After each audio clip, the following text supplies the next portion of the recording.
Nakakatuwa lang mga kababayan.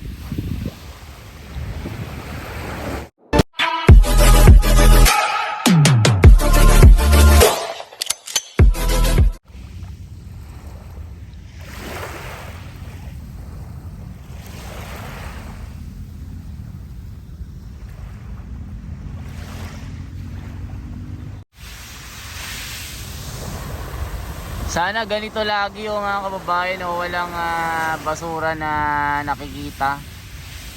Ang sarap mag-relax. Ayan o.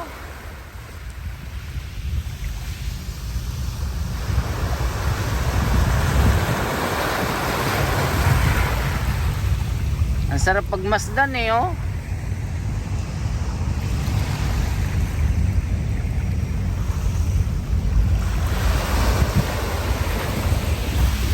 Yan o.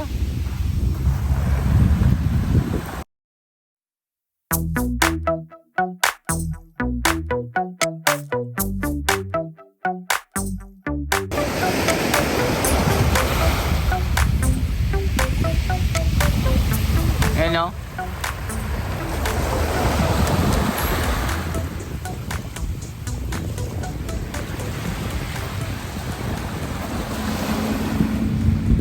Ito maganda.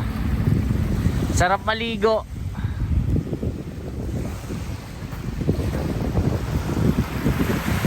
Ganda oh. Sana laging ganito no. Sarap maligo, sarap magtampisaw oh. Namimiss ko tuloy sa Boracay. Alam nyo kung bakit? Kaliwat kanan po yung mga makikitang mga nakatupis, mga nagagandahan ng modelo. Nakita nyo naman yung vlog natin sa Boracay, ganun na ganun. Soon sana ganito rin sa Dolomite or Manila Bay. Makakita rin tayo ng mga turista na mga naliligo, local man o mga foreigner. Alam niyo naman yung mga foreigner laging nakatupis yan kahit yung mga Pilipina basta mga confident talagang magtutupis yan. Pero yung ibang mga Filipino conservative. Nandito tayo sa sa beach Kaya normal lang na pag sa Boracay meron kayong makikitang mga naka-swimming trunks, mga naka 2-piece, 1-piece, ganun. Ayan ang ganda napakalinis. Parang gusto ko nang maligo Ayan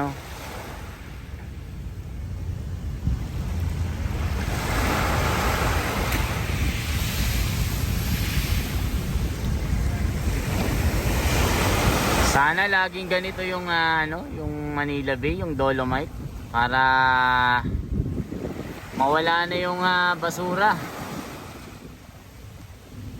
Ang ganda. Yan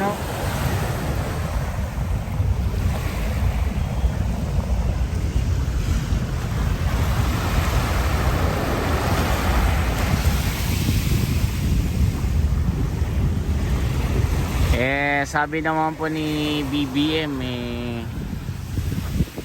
itutuloy nyo po ito at ni Mayor Inday lahat ng mga project po ni Tatay Digong tatapusin nila.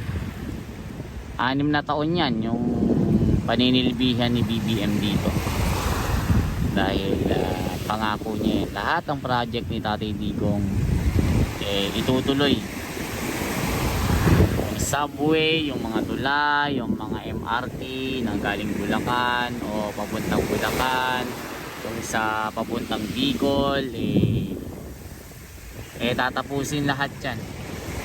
Kaya gaya ng Manila Bay rehabilitation itutuloy din niya ito. Kaya sa mga kababayan natin dyan na patuloy na nanonood at sumusubaybay sa ating mga update dito, kung nagustuhan nyo po yung ating vlog ngayon, palike and share mga kababayan, hanggat malaman ng mga kababayan natin, lalo na sa mga kababayan natin sa ibang bansa na hindi na nakakauwi, i-share nyo po ito para malaman nyo yung mga pagbabago dito sa ating bayan. Once again po, ito po si The Wonders Philippines sa FB, Esme TV ko sa YouTube. Salamat sa inyong suporta mga kababayan. Mabuhay po. Maglalakad-lakad lang ho tayo.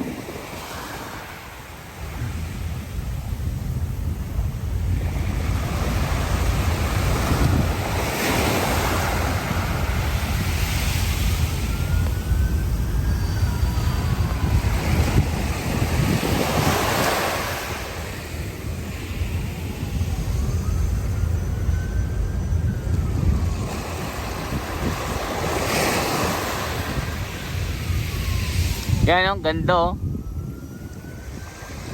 Nakaka-relax. Lalo na yung ano, yung alon. Ang sarap pakinggan eh. Yan oh, nagwe-wave po siya, umaalon siya.